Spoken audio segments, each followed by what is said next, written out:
আসসালামু আলাইকুম গাইস, আশা করি আল্লাহর রহমতে আপনারা ভালো আছেন, সুস্থ আছেন। তো আজকে আমি আর আলামিন যাব আমতলী গাইড কেনার জন্য। যেহেতু পরীক্ষার বাকি আছে 10 থেকে 15 দিন বা সর্বোচ্চ 20 দিনের মতো, এক্স্যাক্টলি যেহেতু টাইমটা জানি না, তারপর কিছু করার নাই, পরীক্ষা পাস করতে হলে একটু তো পড়তে হবে, আর সেজন্যই আজকে চলে যাব গাইড কিনতে। তো আমি আর আলামিন চলে গেলাম চুবান্দি। দেন চুবান্দি গিয়ে আমরা গাড়ি পেলাম, আর সেই গাড়িতে উঠলাম। চুবান্দি থেকে আমরা চলে গেলাম তালুকদার বাজার। দেন তালুকদার বাজার গিয়ে গাড়ি থেকে নেমে আমাদেরকে অন্য একটা গাড়ি নিতে হবে। তো সেজন্য আমরা চলে গেলাম গাড়ির স্ট্যান্ডে, আর এখান থেকে আমরা কিছুক্ষণ পরে একটা গাড়িও পেয়ে গেলাম, আর আমরা এখন গাড়িতে। আর এখন আমরা চলে আসলাম আমতলী। এখানে এসেই দেখলাম এখানে একটা জাঙ্ক ফুডের দোকান। মূলত এখানে পেঁয়াজু তৈরি হচ্ছে চিংড়ি মাছ দিয়ে। মূলত এটার নাম কি আমি জানি না, হয়তো অনেকে জানেন অনেকে জানেন না।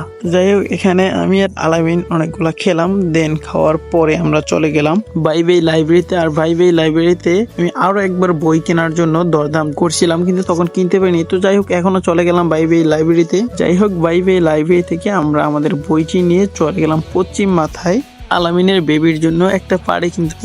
পাড়ি বলে হয়তো অনেকেই বুঝবেন না, এটা হচ্ছে গিয়ে রেক্সিন, যেহেতু পাড়ি আমাদের একটা গ্রাম্য ভাষায়। তো যাই হোক, রেক্সিন কিন্তু চলে গেলাম রেক্সিনের দোকানে। আমরা 2-3টা রেক্সিনের দোকানে চেক করলাম, দরদাম চেক করলাম। তো যাই হোক, যখন কিনছে ঠিক তখনই আলামিন জানতে পারলো যে ওর বেবির জন্য বাসায় এক্সট্রা একটা রেক্সিন আছে, আর সেজন্য রেক্সিন কেনা হলো না। তো আমরা এখান থেকে চলে আসলাম একটা হোটেলে, যেহেতু হোটেলটা মনে হয় আমতলী নতুন দিছে, আমাদের চোখে আর কি নতুন পড়ছে, সেজন্য আমরা ঢুকে পেলাম ওখানে গিয়ে আমরা একটা মোমলাই অর্ডার দিলাম। বাট মোমলাইটা দেখতে খুব সুন্দর ছিল। তো আমরা যেহেতু খাচ্ছি, তো এই সময় আলামিন একটু ফোনে বিজি ছিল, একটু পার্সোনাল কাজের জন্য। তো ফোন দিয়েছিল, ও ফোনে কথা বলছিল, সেই সাথে সাথে আমার খাবারটা ওর আগে খাওয়া হয়ে গেছিল। ওর থাল থেকে এক টুকরো আমি থাবা মেরে নিতে চাচ্ছিলাম, কিন্তু নিয়েছিলাম, কিন্তু আর এক টুকরো নিচে পড়ে গিয়েছে। এজন্য ও আমাকে কি বলে দেখেন,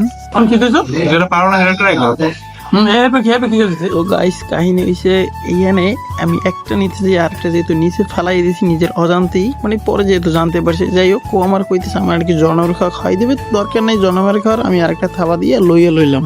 আমার খাওয়াই দেবে, সমস্যা নাই, আমি খাই, আলামিন আমার খাওয়াই দেবে, আমারটা আমি খাই। তো গাইস, এখানে ফাইজলামি দুষ্টামির মাধ্যমে আমাদের মোমলাই খাওয়া কমপ্লিট। এরপর চলে আসলাম আব্দুল্লাহ মার্কেট, সেখানেও চলে আসলাম খেতে, বিকজ আমরা অন্য একদিন এখানে একটা দেখছিলাম একটা খাবার, যেটা হচ্ছে এখানে দেখতে পাচ্ছেন। সেটা খেতে চাইছিলাম, কিন্তু ওই দিন হচ্ছে সময় স্বল্পতার কারণে খেতে পারিনি। তো এটাই আজকে খেতে চলে আসলাম আব্দুল্লাহ মার্কেটে। তো মূলত এখানে খাবারটা ছিল হচ্ছে ডিম পাউরুটি বা ডিম রুটি, আপনারা বলতে পারেন, মানে ডিম দিয়ে জাস্ট একটা রুটির ভিতরে বেজে দেবে, সিম্পল। তো আমি ভাবছিলাম যে অন্য একটা জিনিস, তারপরও যেহেতু এসেছি চলে খেতেই, সো দুইটা ট্রাই করে নিলাম। তো এটা খেয়ে আমরা চলে গেলাম এটিএম বুথে, যেহেতু একটু টাকার প্রয়োজন ছিল, মানে আমার কিছু টাকা উইথড্র করার ছিল। তো এটিএম বুথে গিয়ে আমার টাকাটা আমি উইথড্র করে নিলাম। এরপর আবার আব্দুল্লাহ মার্কেটে এসে বুথ মুড়ি খেলাম। দেন এখান থেকে চলে গেছিলাম খান টেইলার্সের দোকানে। সেখানে খালাতো ভাইয়ের একটা প্যান্ট ছিল, সো ওটা আমাকে টাকা পেমেন্ট করে দিনে প্যান্টটা নিয়ে আসতে বলা হয়েছিল। তো আমি টাকাও দিছি, প্যান্টও নিয়ে আসছি। কিন্তু ওখানে আমি আমার যে হাতে যে বইয়ের যে ব্যাগটা ছিল, মানে যে বইটা ছিল, বইটা আমি ওখানে রেখে আমি চলে গেছিলাম এক স্কুল। এরপরে তো কি অবস্থা বুঝতেই পারছেন। তো আমরা এক স্কুল থেকে যত দ্রুত সম্ভব চলে আসলাম আব্দুল্লাহ মার্কেটে, যে দোকানে বসে আমরা খাচ্ছিলাম। সেই দোকানে চেক করেছিলাম, ওনাকে জিজ্ঞাসা করেছিলাম যে ওখানে রাখছি কিনা। তো উনি বলছে যে রাখছেন, কিন্তু নিছেন কিনা সেটা বলতে পারিনি। তো ওখান থেকে আবার আমরা দ্রুত চলে গেলাম খান টেইলার্সে।